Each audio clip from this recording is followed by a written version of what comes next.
Olá, a aula de hoje é sobre verbo. Começamos com a pergunta: o que é verbo? Falamos agora mesmo que o verbo é justamente o que transforma uma frase ou período em uma oração. Ou seja, todas as vezes que a gente tiver uma frase que tiver um verbo, então a gente pode dizer que essa frase ou esse período é uma oração, porque toda oração é qualquer frase ou qualquer período que tenha verbo ou verbos. Se não tiver verbo, é só uma frase.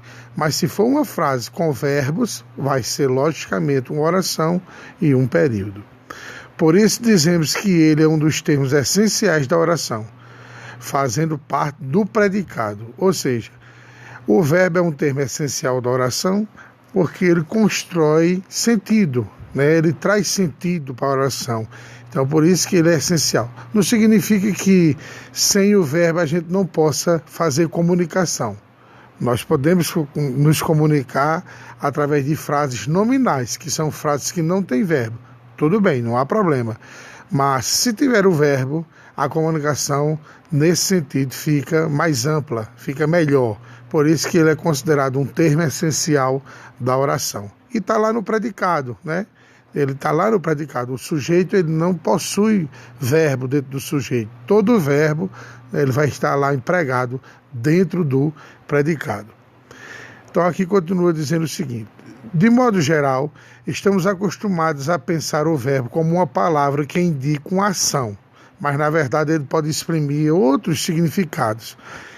Então, de costume, ele quer dizer o seguinte: que verbo é toda palavra que exprime uma ação. Tá certo, não está errado não. Mas ele também pode exprimir um estado, uma mudança de estado, um fenômeno da natureza, existência, desejo e conveniência. Então, se você observar aí a primeira frase, que diz o seguinte, que é verbo porque está exprimindo um estado, o exemplo deixa isso bem claro. Eu estou cansado ou eu estou cansada, certo? O verbo está aí, ele exprime um estado, certo? É o estado como a pessoa está, certo? Como ela se encontra. Uma mudança de estado. Na mesma frase poderia ser: eu não estou mais cansado. Seria uma mudança de estado, né? Ou, por exemplo, ele se tornou o melhor da turma. Se tornou, o verbo tornar aí, né? É uma mudança de estado. Ele era de um jeito e passou a ser de outro, certo? Um fenômeno na natureza. Nevou em Gramado, ó, o verbo nevar aí, ó, nevar, gear, né? Chover, tudo isso são fenômenos da natureza. Resumindo, o verbo não é somente aquela palavra que exprime ação, mas também aquela que exprime estado, mudança de estado, fenômeno da natureza, existência, desejo e conveniência. Para sintetizar tudo isso, o gramático Hernani Terra define o termo como: ele diz que verbo é uma palavra variável em pessoa, número, tempo, modo e voz, que exprime um processo, isto é, aquilo que se passa no tempo, né? Ou seja, a gente pode dizer que toda palavra que é verbo, ela pode ser conjugada, certo? Ela tem uma pessoa, ela tem número, né? Eu posso dizer que ela está na primeira pessoa do singular ou na primeira pessoa do plural de um determinado tempo. Por isso que esse vocábulo se chama verbo. É a única palavra que você pode conjugar, que você pode dizer eu alguma coisa, tu alguma coisa, ele alguma coisa. Por exemplo, aí você poderia dizer eu amo, tu amas, ele ama, nós amamos, vós amais e eles amam. Você pode conjugar, por isso que é verbo. Isso eu não posso fazer com a palavra banana, por exemplo. Eu banana, tu banana, ele banana, não posso, certo? Então, a palavra que exprime ação, ou estado, ou mudança de estado, ou fenômeno da natureza, existência, desejo e conveniência, a gente chama de verbo, certo? É uma palavra que pode ser conjugada. Tem as pessoas, e tem o tempo, e tem o modo que essa palavra, que se chama verbo, vai estar. Então, Guarde essa definição porque vamos voltar a ela várias vezes nos próximos tópicos. Aí aqui tem um pequeno exercício simples, né? Pertinente a essa primeira orientação. Aqui diz o seguinte: primeira questão, tem a letra A, a letra B, a letra C, a letra D, a letra E, a letra F. Circula os verbos das frases abaixo, certo? Então o que é que você vai fazer? Você vai passar um traço ou vai circular na primeira frase o verbo, sabendo que verbo é a palavra que pode ser conjugada, verbo é a palavra que indica ação, verbo é a palavra que indica estado, ou mudança de estado, ou fenômeno da natureza. E aí vai. Por exemplo, os meninos brincavam com a bola. Será que o ois aí é o verbo? Será que eu posso dizer eu ois, tu ois, ele ois? Existe isso? Se puder, você vai dizer que esse ois é um verbo, circula aí. Será que menino é um verbo? Porque se for verbo menino, eu vou poder conjugar. Eu vou poder dizer eu menino, tu menino, ele meninos.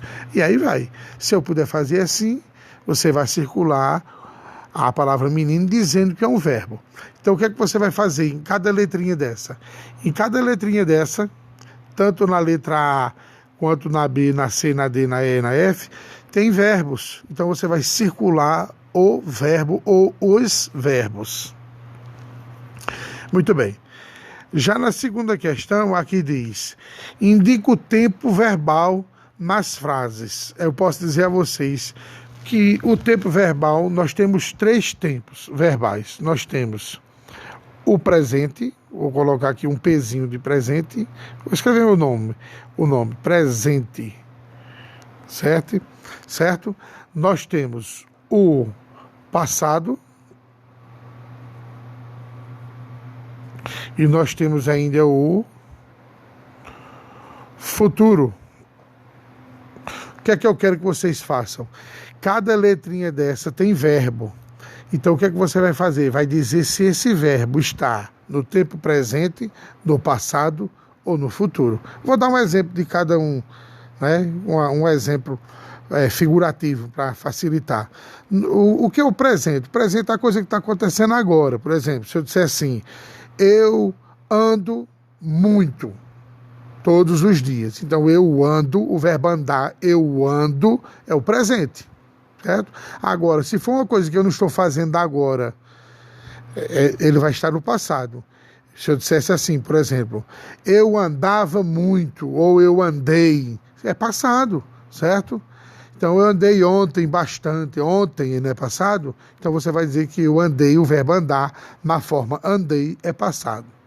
E se for futuro você vai ter uma ideia de que a coisa ainda vai acontecer. Por exemplo, amanhã, olha o amanhã aí, ó, andarei bastante, então é futuro. Então, o que é que eu quero que vocês façam na questão 2? Na questão 2 é para colocar em cada letrinha dessa se o verbo está no presente, no passado ou no futuro. Muito bem.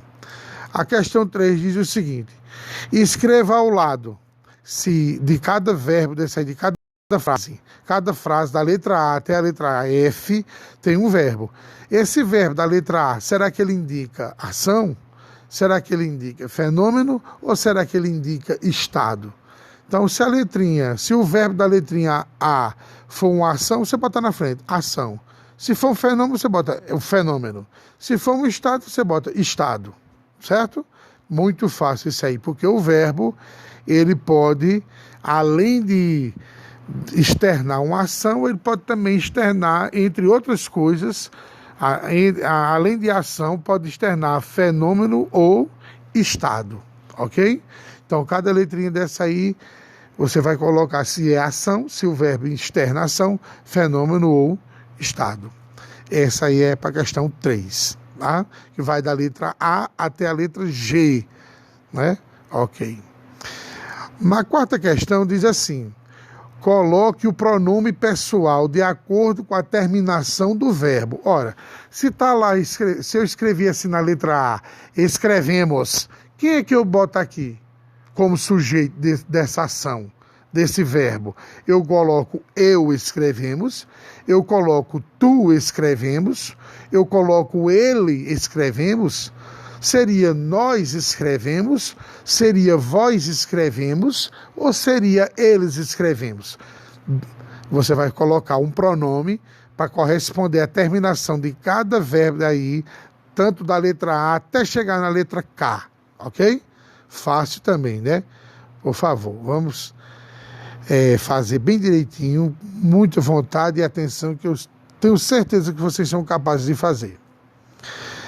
Já a quinta questão diz assim: coloque no quadro abaixo os verbos nos lugares certos. Olha só, todo mundo sabe que os verbos, eles são divididos em conjugações. Nós temos a primeira conjugação, a segunda conjugação e a terceira conjugação, certo? O verbo, quando ele está lá no infinitivo, se ele terminar em AR, ele faz parte da primeira conjugação. Se ele terminar em ER, ele faz parte da segunda conjugação. Se ele terminar em IR, ele faz parte da terceira conjugação. Então, o que é que eu quero que vocês façam nessa quinta questão? Tem uma sequência de verbos aí, que começa com o verbo vestir e termina em ouvir.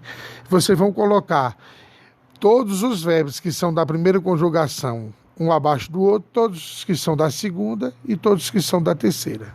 Muito bem. Fácil também, né? Beleza.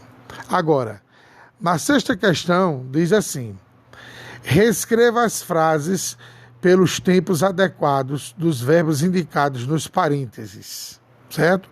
Reescreva as frases pelos tempos adequados dos verbos indicados nos parênteses. Na letra A, ele quer que nesse espaço você coloque o verbo conhecer. Na letra B, no espaço da letra B, ele quer que você coloque estudar. Na letra C, no espaço, ele quer que você coloque o verbo estar. E na letra D, ele quer que você coloque também o verbo estar. Mas você tem que fazer modificações, certo? Dependendo do contexto da frase, o conhecer poderia ser conheceremos, conhecíamos, pode ser conheço. Então, depende do contexto da frase aí, como vocês vão completar esses verbos aí de maneira tal que obedeça à semântica do contexto de cada letrinha aí, ok? Muito bem. Na sétima questão, no sétimo quesito, diz o seguinte: complete as frases com o verbo que você julgar conveniente. O verbo que você achar interessante e que couber aí, certo? É o verbo que você quiser colocar, mas desde que ele caiba aí direitinho no contexto da frase A, no contexto da frase B, da frase C, até chegar na frase da letra G, ok? É o verbo que quiser, desde que ele fique coerente com o contexto aí, ok? Muito bem. Bom, nessa oitava questão aqui, ele diz: completa as frases com o verbo jogar no pretérito. A gente sabe que pretérito, pretérito é a mesma coisa de passado, certo? É a mesma coisa de passado. Pera lá, deixa eu escrever direitinho, porque não ficou feioso, tá? Pretérito é a mesma coisa de passado, certo? E eu já devo ter dito para vocês que o pretérito ou passado nós temos três, certo? Nós temos o pretérito perfeito, nós temos o pretérito imperfeito e nós temos o pretérito o mais que perfeito, certo? Não importa, desde que vocês coloquem no passado, que é a mesma coisa de pretérito, eu vou aceitar qualquer pretérito que vocês usarem aí, ou o pretérito perfeito, tá aqui, ou o pretérito imperfeito, ou o pretérito mais que perfeito, qualquer um deles, tanto na letra A até chegar na letra E.